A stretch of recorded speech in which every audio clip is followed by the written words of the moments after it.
So hello everyone, welcome back to my YouTube channel guys. This is महिमा राजपूत और आज जो हम टॉपिक करने वाले हैं उस टॉपिक का नाम है एंजाइना पेक्टोरिसिस. सो जितने भी टॉपिक्स मैंने आपको अभी तक कराए हैं ये सारे टॉपिक इंटर रिलेटेड हैं, लिंक करते हैं. अगर आपने प्रीवियस टॉपिक समझा है तभी आपको नेक्स्ट आगे का जो टॉपिक है वो समझ में आएगा. सो यहाँ स्टार्ट करते हैं हम हमारे आज के टॉपिक से, एंजाइना पेक्टोरिसिस. एंजाइना पेक्टोरिसिस का मतलब होता है, एंजाइना पेक्टोरिसिस का मतलब होता है चेस्ट पेन. मतलब हमारी जो चेस्ट में हमें प्रेशर या पेन फील होता है, किस वजह से? क्योंकि हमारा ब्लड फ्लो नहीं हो पा रहा है प्रॉपर हमारे हार्ट को. ठीक है, जैसे कि हमारी स्लाइड में लिखा है, angina pectoris is a clinical syndrome usually characterised by episode of pain or pressure in the anterior chest wall. कि एंजाइना पेक्टोरिसिस एक ग्रुप ऑफ सिम्टम्स होते हैं, बहुत सारे सिम्टम्स होते हैं इस एंजाइना पेक्टोरिसिस में, जिसमें बेसिकली हमें सबसे ज्यादा पेन और प्रेशर फील होता है हमारी चेस्ट पर. ये क्यों होता है? This is caused due to improper blood supply. जब हमारी होती है, प्रॉपर ब्लड सप्लाई नहीं हो पाती हमारी हार्ट को, जिसकी वजह से क्या होता है, हार्ट की जो मसल्स होती हैं वो डैमेज होना स्टार्ट हो जाती हैं. और जब हार्ट की मसल्स डैमेज होना स्टार्ट हो जाती हैं, हार्ट अपना काम लगातार कर रहा है, वो ब्लड को पंप करने का काम कर रहा है, लेकिन साथ साथ उसकी मसल्स डैमेज हो रही हैं. तो उस मसल्स डैमेज होने की वजह से जो पेन होता है उसे एंजाइना पेक्टोरिसिस बोलते हैं. फॉर एग्जाम्पल, बेस्ट एग्जाम्पल से हम समझ सकते हैं कि अगर हम सब्जी काट रहे हैं और या फिर कुछ भी कर रहे हैं, उसकी वजह से हमारे हाथ में कट लग गया. अब कट लगने के बाद भी हम सेम हाथ से ही दूसरे काम कर रहे हैं, अपनी दूसरी डेली एक्टिविटीज कर रहे हैं, तो उस हाथ में दर्द होगा. सेम ऐसे ही हम अप्लाई करेंगे एंजाइना पेक्टोरिसिस को हमारे हार्ट पर. कोरोनरी एथेरोस्क्लेरोसिस की वजह से क्या हो रहा था, ब्लड प्रॉपर सप्लाई नहीं हो रहा था हमारे हार्ट को ब्लड, ऑक्सीजन और न्यूट्रिएंट नहीं मिल रहे, लेकिन फिर भी वो काम कर रहा है. तो क्या होगा, उसे पेन होगा, उस चीज के बदले में पेन होगा. तो वो पेन हमारा एंजाइना पेक्टोरिसिस कहलाता है. नेक्स्ट, एंजाइना पेक्टोरिसिस अब कितने टाइप का होता है? सो एंजाइना पेक्टोरिसिस जो होता है हमारा, सबसे पहले 4 टाइप्स का होता है ये. सबसे पहले आता है stable angina, unstable angina, intractable angina pectoris, variant angina, silent ischaemia. So सबसे पहले हम बात करते हैं स्टेबल एंजाइना.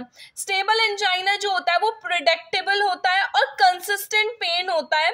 लेकिन ये जो पेन होता है गाइस, रेस्ट करने पर या फिर नाइट्रोग्लाइसिनिक मेडिसिन होती है जो डॉक्टर्स प्रेस्क्राइब करते हैं ड्यूरिंग चेस्ट पेन, हमारी चेस्ट के पेन से को रिलीफ करने के लिए, उस नाइट्रोग्लाइसिन को लेने की वजह से या रेस्ट करने की वजह से ये पेन सबसाइड हो जाता है. अनस्टेबल एंजाइना पेक्टोरिसिस में क्या होता है, जो पेन होता है हमारा वो इंक्रीज होता है, उसकी फ्रीक्वेंसी, उसकी सीवियरिटी इंक्रीज होती रहती है. जब पेन स्टार्ट होगा, स्टार्ट होने से धीरे जैसे ही टाइम बढ़ेगा, उस टाइम के साथ साथ उसकी फ्रीक्वेंसी और सीवियरिटी इंक्रीज होगी और ये रेस्ट करने पर या नाइट्रोग्लाइसिन से भी रिलीफ नहीं होता है. देन आता है हमारा इंट्रैक्टेबल एंजाइना, जिसे रिफ्रैक्टरी एंजाइना भी बोलते हैं. सीवियर इनकैपेसिटिंग चेस्ट पेन, मतलब इसमें बहुत ही ज्यादा सीवियर चेस्ट पेन पेशेंट को देखने के लिए मिलता है. ठीक है, जिसमें पेशेंट रेस्टलेसनेस हो जाता है. वेरिएंट एंजाइना, वेरिएंट एंजाइना में pain at rest with reliable ST segment evaluation thought to be caused by coronary artery vasospasm. ये क्या कह रहा है इसमें वेरिएंट एंजाइना में, कि जो पेन होता है हमारा वो इतना ज्यादा सीवियर होता है कि हमारी ईसीजी की जो लाइंस होती हैं, ईसीजी की जो हमारा ग्राफ होता है उसमें चेंजेस होने स्टार्ट हो जाते हैं. ये अब आगे मैं आपको जब मायोकार्डियल इन्फार्क्शन पढ़ाऊंगी, हार्ट अटैक के बारे में बताऊंगी, उसमें हम पढ़ेंगे कि क्या क्या चेंजेस हमारी ईसीजी में होंगे एंजाइना पेक्टोरिसिस से रिलेटेड. क्योंकि गाइस एंजाइना पेक्टोरिसिस कोई बीमारी नहीं है, एंजाइना पेक्टोरिसिस एक सिम्टम है.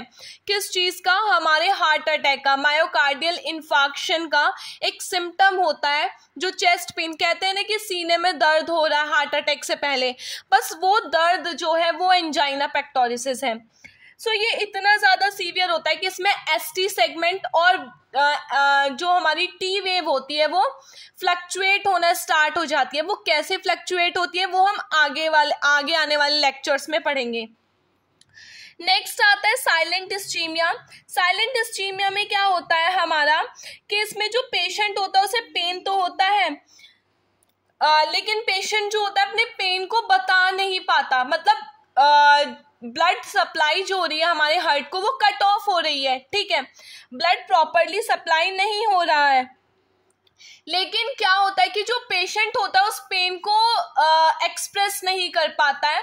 वो पेन होता भी और नहीं भी होता है, साइलेंटली होती है ये। मतलब किसी किसी को ऐसे होता है ना, आपने सुना भी होगा कि एकदम से हार्ट अटैक आ जाता है, पेशेंट की एकदम से डेथ हो जाती है। बस वही है साइलेंट इस्चीमिया, जिसमें पेशेंट अपनी सिम्टम्स को एक्सप्रेस नहीं कर पाता है, वो नहीं बता पाता है, या फिर उसे उतना सीवियर पेन नहीं फील होता है, उसे साइलेंट इस्चीमिया बोलते हैं। इसे सिर्फ हम तभी डायग्नोज कर सकते हैं with the help of ECG और with the help of stress test.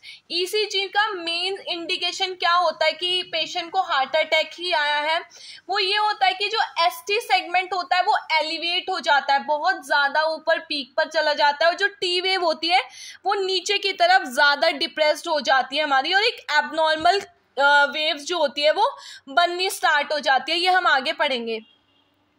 Next हमारे टाइप्स के बाद इसमें हम देखते हैं हमारे क्लिनिकल फीचर, क्या क्या सिम्टम्स हमें देखने के लिए मिलते हैं हमारे एंजाइना पेक्टोरिसिस में। जैसे कि एंजाइना पेक्टोरिसिस कोई कंडीशन नहीं है, एंजाइना पेक्टोरिसिस बेसिकली हमारा एक क्लिनिकल सिम्टम होता है हमारे हार्ट अटैक का। तो बिल्कुल वैसे ही बताया गया है इसमें कि सबसे पहला जो सिम्टम देखने के लिए मिलेगा वो पेन देखने के लिए मिलेगा, और जो पेन होता है वो हमारी in the mid of chest, मतलब जो स्टर्नम एरिया होता है, स्टर्नम बोन होती है, वहां से स्टार्ट होता है पेन, और वो हमारी लेफ्ट आर्म में, मतलब जो हमारा लेफ्ट साइड एरिया होता है, लेफ्ट हैंड होता है, उसमें रेडिएट होता हुआ पेन हमारी पीछे हमारी कॉलर बोन से होता हुआ हमारी नेक और जॉ में भी रेडिएट होता है सेम पेन। अब ये जो पेन होता है ये इतना ज़्यादा सीवियर होता है और टाइम के साथ साथ बढ़ता है कि वो रेस्ट करने पर भी सबसाइड नहीं होता, या फिर किसी भी मेडिकेशन से सबसाइड नहीं होता। इसीलिए जो पेशेंट होता है उसे एकदम से हॉस्पिटल में एडमिट करना पड़ता है हमें। नेक्स्ट इसमें आता है कि पेशेंट पेन के साथ साथ उसे क्या फील होता है, उसकी जो चेस्ट होती है बहुत ज़्यादा हैवीनेस और टाइटनेस फील होती है उसे अपनी चेस्ट पर। इसके अलावा उसे चोकिंग सेंसेशन भी होती है, उसे ऐसा, वो कुछ बोल नहीं पाता, उसे ऐसा लगता है कि उसका जो गला है वो चोक हो गया।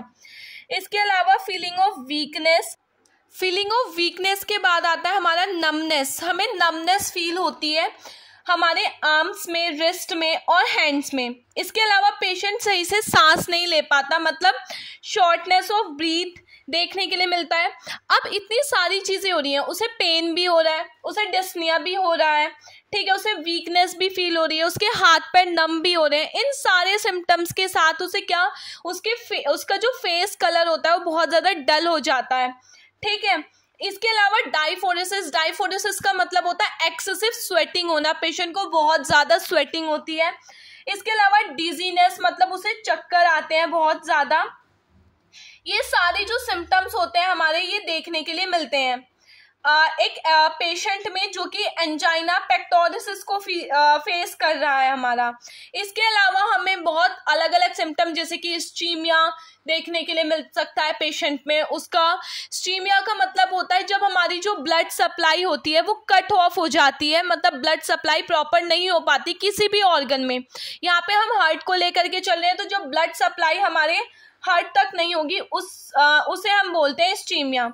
नेक्स्ट इसके बाद हम बात करेंगे हमारी